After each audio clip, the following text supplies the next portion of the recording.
Hey y'all, what is up? Dr. Lauren coming back at you, and today we're going to talk a little bit more medical than I usually do.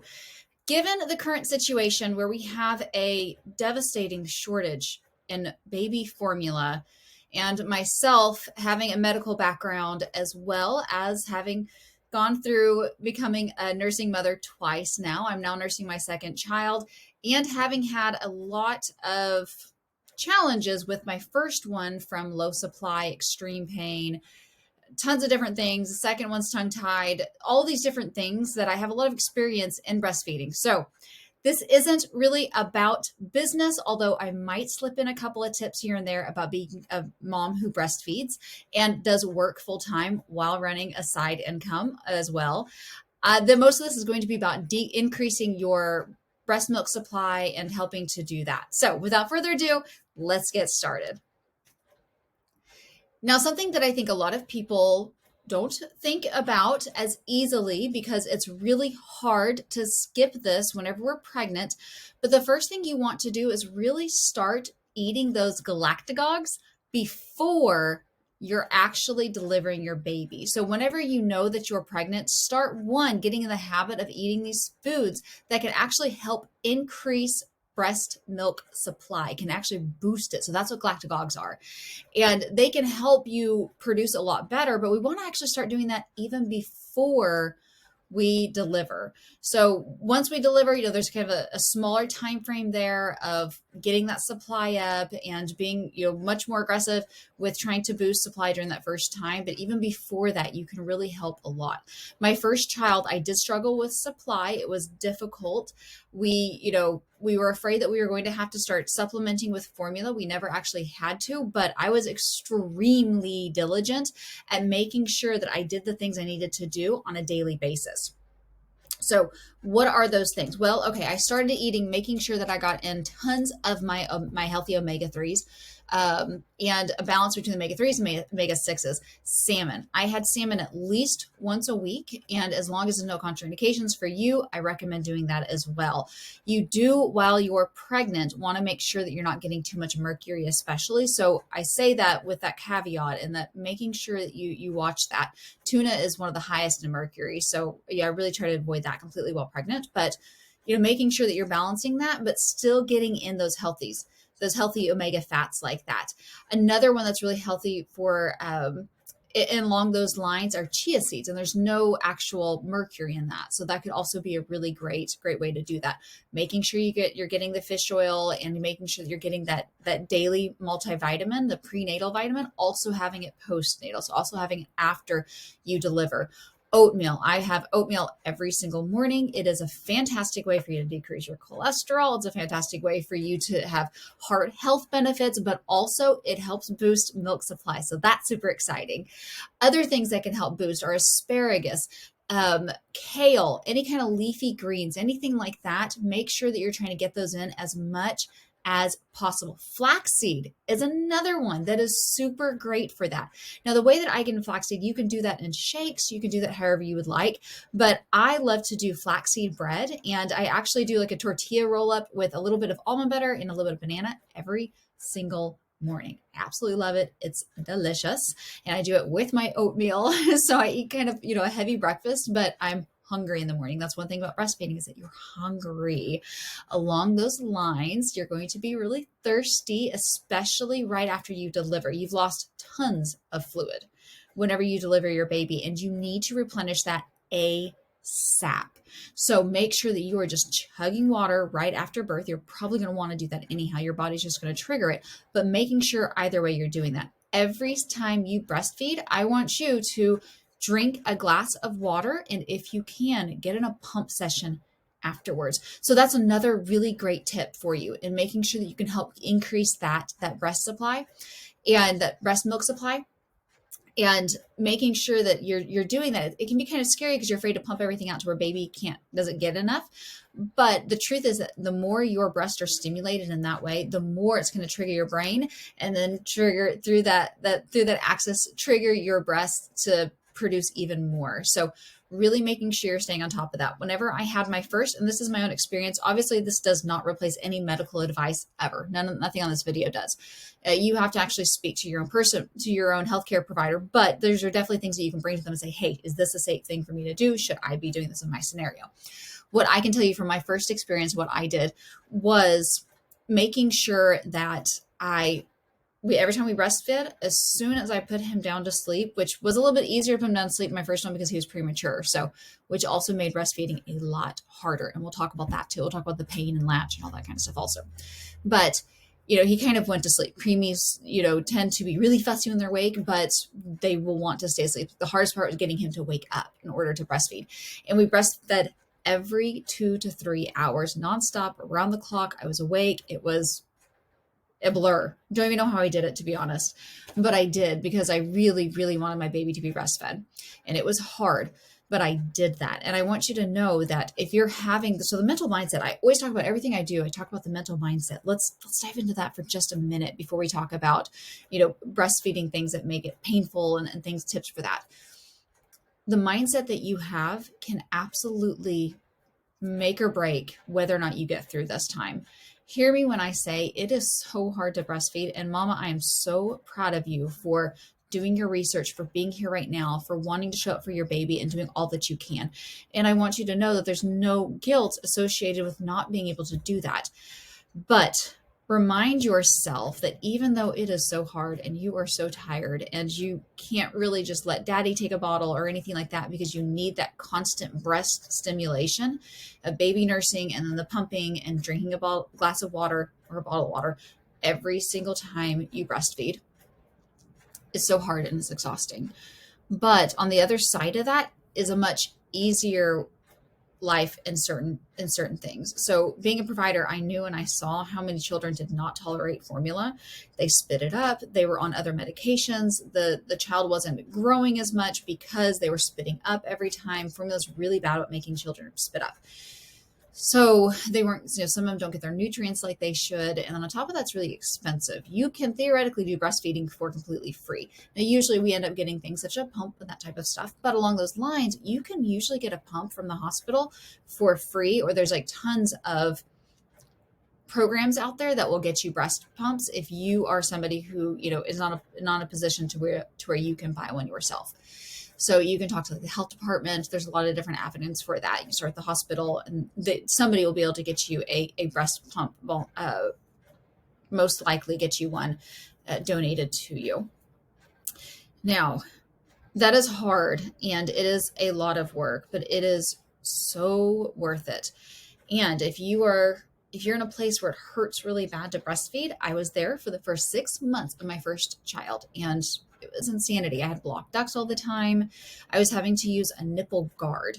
Okay, so a nipple guard, that is something that, like a little piece of plastic that looks kind of like the tip of a nipple of a bottle, and it goes over your breast, over your nipple, and it guards your nipple. So if they're biting a lot or if it hurts, my first one, I overused them. I wasn't ever told to, hey, if you don't need it or you can tolerate it for a little bit longer without it, try to not use it. They can cause blocked ducts. If you're getting blocked ducts a lot, it is so painful.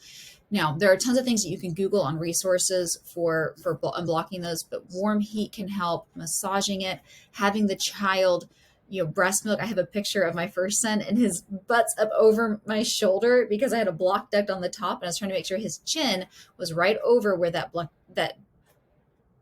duct was. And it was really funny. So my husband walked in, he took a picture because it was like, that's interesting. I'm like, I have a blocked duct and it really hurts. You can try kind of hovering over the child and having them lay below you in a safe way.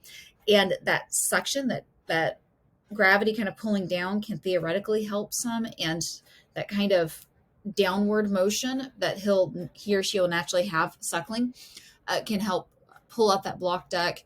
So just trying to also make sure you don't use, you're having the child go to tot a lot. I like that. I should coin it. As opposed to, pumping and doing a bottle, that kind of stuff, because the actual pumping, either using a shield or if you are pumping with the machine, it doesn't have that same that same exact motion that the baby's mouth does that helps keep those ducts open and massaged, if that can make sense. I'm hoping that this helps with the visualization here, because that's what a baby's mouth does. And of course, a machine can't do that. It just pulls your nipple into a tube, which isn't fun. But anyhow, trying to make sure that every time they eat, they go to tot, get the baby to tot. And so that can help you with blocked ducts. There's also devices on Amazon that I personally never tried. I actually found them the second time, and I haven't had problems with blocked ducts yet because I've used my nipple shield. I used it very, very infrequently, just for like the first month, and very infrequently. But you can also get like little bitty machines that you can set on your breast and they'll vibrate, and that can help break up those blocked ducts. So if you're having problems with that, know that that's a thing. Something else to look into. You maybe can talk to a speech pathologist. This is what my son and I did, my first son and I did, because it was extremely painful. And he had a teeny tiny mouth. He was premature by 6 weeks. So it was very painful. And we never got a very comfortable latch up until about 6 months. And I believe that his mouth was just large enough at that time to have a comfortable latch. But we did stretching exercises. So you would have to speak with a speech pathologist to see which one's specific for you. But you can pull the cheek kind of out, loosely, and just kind of massage to where his mouth will kind of relax. You can make sure that he is kind of doing, duck lips. We do for pictures, and we're used to back in the day. You could do the duck lips and make sure that you just kind of pull, like I will pull my son's, and he's nursing, pull his, now he's done this, kind of pull it out. I had to kind of pretend it and do it to both. Make sure that both of the lips are kind of flipped out like that. Okay. Without showing you the whole shebang. It's kind of hard, but I think you can understand the point in that. And I'm sure you can also find diagrams online to what I'm talking about. Making sure that his lips are out like that. Making sure that you take the nipple and point it towards the roof of the baby's mouth, and trying to get as much of the areola, so that's the area around your nipple, the dark area around your nipple, in his mouth as possible. So not just letting him suck up to the nipple.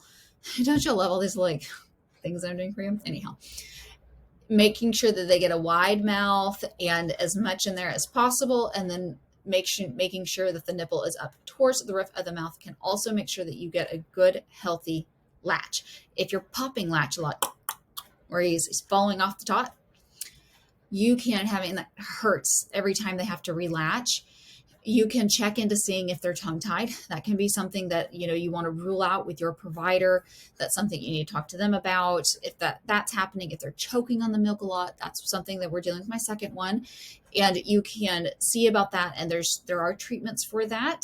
Unfortunately, it is a minor procedure, but if you are keeping your child breastfeeding, then in the long run, weigh the risks and the benefits with your doctors and see, but that might be a really great option for you. And it may help with the pain and help with the choking and the latching, the wrong latch or anything like that. And, the truth of the matter is that the longer you are nursing your child, the better it is for their overall health.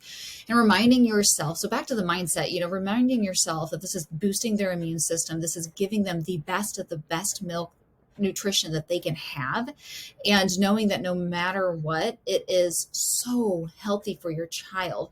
Children who are breastfed tend to do better in the long run as far as mental development and physical development and immunity. And I'm by no means saying that formula fed is bad or anything like that, but there are a lot of studies that show getting in those good healthy nutrients, milk and everything, can really, really help the child's overall health. And it is amazing for bonding. If you're in the phase right now where breastfeeding is really painful, you maybe aren't experiencing that yet.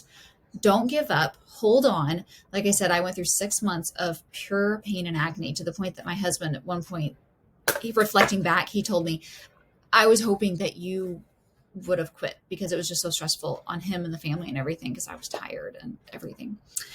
But know that it will get better. And once it does, you'll start noticing that release of oxytocin. Oxytocin is the love hormone. So that means that whenever your baby breastfeeds and it doesn't hurt, you'll feel that letdown of oxytocin. And it's like the most incredible bonding and feeling with your child that you just can imagine. It's just, you have this feeling of love that you cannot put into words for anything else. And I mean, you get it so much easier and so much more often whenever you breastfeed. I mean, it is literally, it's like a totally different feeling that you just have to experience. So if you're to that point, I wish I would have started this video out with this, to be honest with you, because, oh, it's the best part. Like it's worth it. Just hold on if you can. And I know that people have, problems, and it can't always be that way. But I was hoping that I was messing with here is the case to my silver nipple guards, but I don't actually have them. They're with they're a different part of the house. But you can get little silver, and you just look them up on, I believe I got mine from Etsy. If you're having problems with your nipples whenever you put them into your nursing bra and they kind of fold over and it hurts and it causes extra added pain and they're already tender and you don't even want a shirt touching them sometimes, you can get little silver nipple guards. Silver is great for being bacterial static, meaning that it kills bacteria and it helps with healing. It can help with nicks and cuts and soreness. Just the actual minerals of silver itself is kind of healing in that way. But also they can guard your nipples and not rub or anything like that. So that can really help. So sometimes whenever I'm done nursing, I'll put those in there and in my bra, and they just kind of stick there and stay. And it can make a really big difference as far as your pain and comfort. I started mine. I was blown away by it. It's something that's been used for ever, and I just don't think we talk about it very much. So that was kind of a mouthful. It was a lot of information. That's kind of punny, wasn't it? Mouthful. Anyhow. Maybe TMI, right, guys? I hope this was beneficial for you. I just kind of had fun with this video. This wasn't in any way structured in a professional manner, but I just wanted to kind of be, me and y'all and sharing what helps. If you need any help with breastfeeding, reach out to me if you need it. I mean, I'm here for everyone and anyone who needs to help their baby out. And of course, there's always supplements. I forgot to mention supplements, but if it fits you and it fits your health and everything, you can also try breastfeeding supplements. There's some really great ones out there. Fenugreek is really good. And there's also ones, some of them, those cookies and those shakes can have a lot of sugar in them. So I know, just from a standpoint, I would do the tablets because it's healthier, but that's just me. I hope this is helpful, y'all. Mwah, many blessings. Bye. Ooh, perfect timing.